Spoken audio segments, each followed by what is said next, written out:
जय श्री कृष्ण। कृपण के धन की भांति मीरा ठाकुर जी को अपने से चिपकाए माँ के कक्ष में आ गई। वहाँ एक झरोखे में लकड़ी की चौकी रखकर उस पर अपनी नई ओढ़नी बिछाई और ठाकुर जी को विराजमान कर दिया।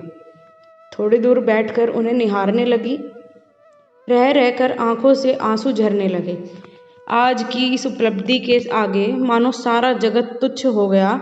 जो अब तक अपने थे वे सब पराये हो गए और आज आया हुआ यह मुस्कुराता हुआ चेहरा ऐसा अपना हुआ जैसा अब तक कोई नहीं था। सारी हंसी खुशी और खेल तमाशे सब कुछ इन पर न्यौछावर हो गया। हृदय में मानो उत्साह उफन पड़ा कि ऐसा क्या करूं जिससे ये प्रसन्न हो जाए।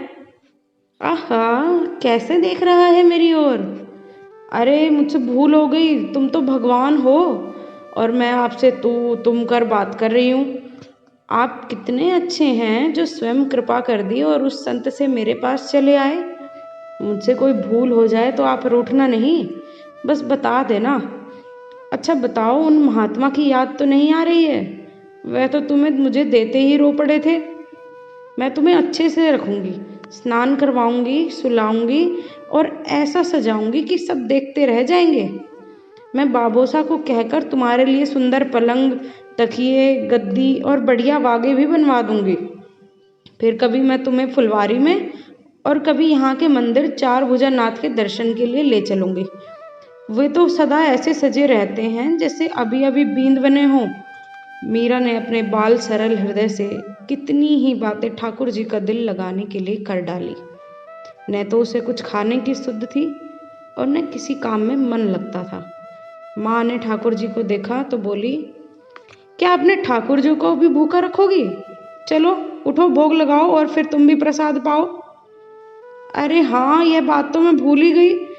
फिर उसने भोग की सब व्यवस्था की।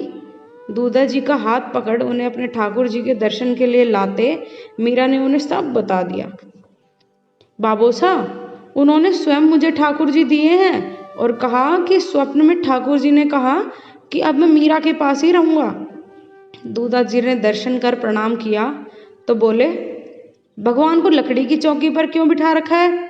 मैं आज ही चांदी का सिंहासन मंगवा दूंगा। हाँ बाबोसा, और मखमल के गादी तकिए, चांदी के बर्तन, वागे और चंदन का हिंडोला भी।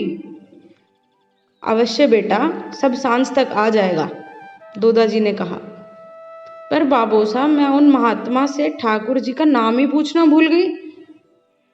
दूधा जी ने कहा, मनुष्य के तो एक ही नाम होता है, पर भगवान के जैसे गुण अनंत हैं, वैसे ही उनके नाम भी।